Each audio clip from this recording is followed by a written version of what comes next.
হযরত আব্দুল্লাহ ইবনে মাসউদ রাদিয়াল্লাহু তাআলা আনহু বলছেন, মান কানা মুস্তান্নান ফালিয়াস্তান্না বিমান কাদমা, যদি কেউ সুন্নতের পূর্ণাঙ্গ অনুসরণ করতে চায় সেজন্য মরা মানুষের অনুসরণ করে।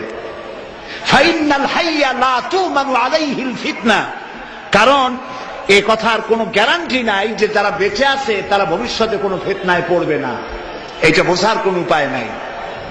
তাহলে সুন্নতের অনুসরণ করতে হলে কাদের অনুসরণ করতে হবে? মরা মানুষ। বলেন কারা? সেই মরা মানুষ কারা? উলাইকা আসহাবু মুহাম্মাদুর রাসূলুল্লাহ সাল্লাল্লাহু আলাইহি ওয়াসাল্লাম, তারা হলেন রাসূলের সাহাবী। সুবহানাল্লাহ বলে। কানু আফজালু হাদিহিল উম্মাহ, রাসূলুল্লাহ বলছেন সাহাবীরা হচ্ছেন এই উম্মতের শ্রেষ্ঠ সন্তান। রাসূলের উম্মতের মধ্যে শ্রেষ্ঠ কারা? সাহাবীরা। বলেন কারা? আবার রাহা কুলুবান, তাদের দিলকে আল্লাহ তাআলা পবিত্র করেছেন।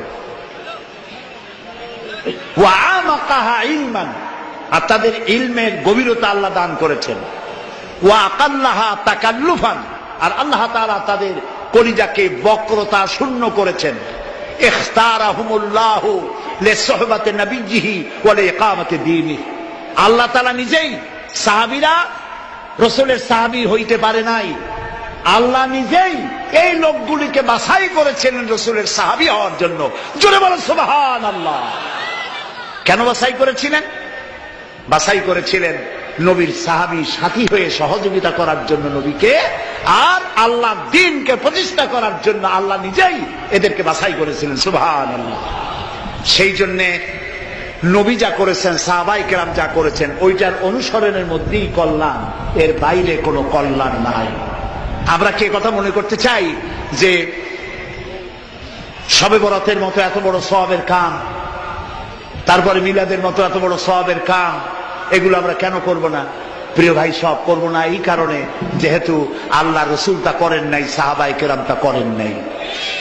আমরা ওই কাজ করতেই পারি না যেই কাজের মধ্যে আল্লাহ রসুল এবং সাহাবায়ে কেরাম যেটা স্পষ্টভাবে সহিহ হাদিস কর্তৃক প্রমাণিত নয়, আমরা তা করতে পারি না।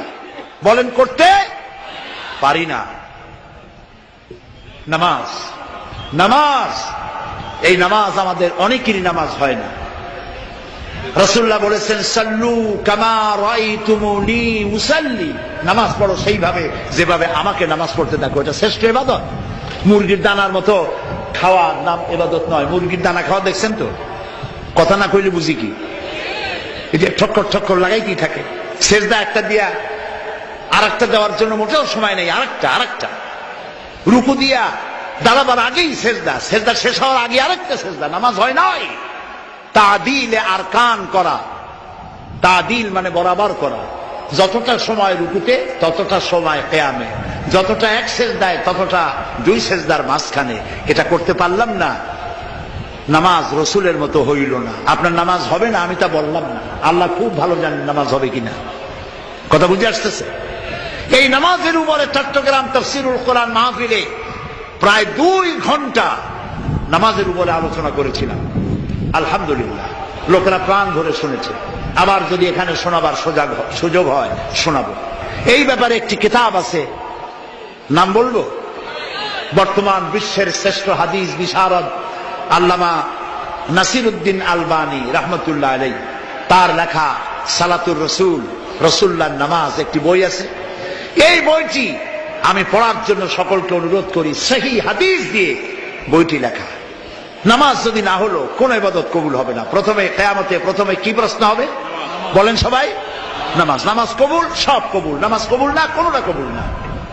প্রিয় ভাই সব, আল্লাহর নবী বলেছেন, লা দীনা লিমান লা সালাতা লাহু, যার কাছে নামাজ নাই তার কাছে দ্বীন নাই। আল্লাহ রাসূল বলেছেন, মান তারাকা সালাতান ফাকাদ কাফারা, মান তারাকা সালাতান মুতাআম্মিদান ফাকাদ কাফারা, ইচ্ছে করে নামাজ ছেড়ে দিল কাফের হয়ে গেল। প্রিয় ভাই সব, নবীজি তার ইন্তেকালের মাত্র 5 দিন আগে চরমভাবে অসুস্থ হয়ে পড়লেন, জ্বরে আক্রান্ত হলেন, মাথায়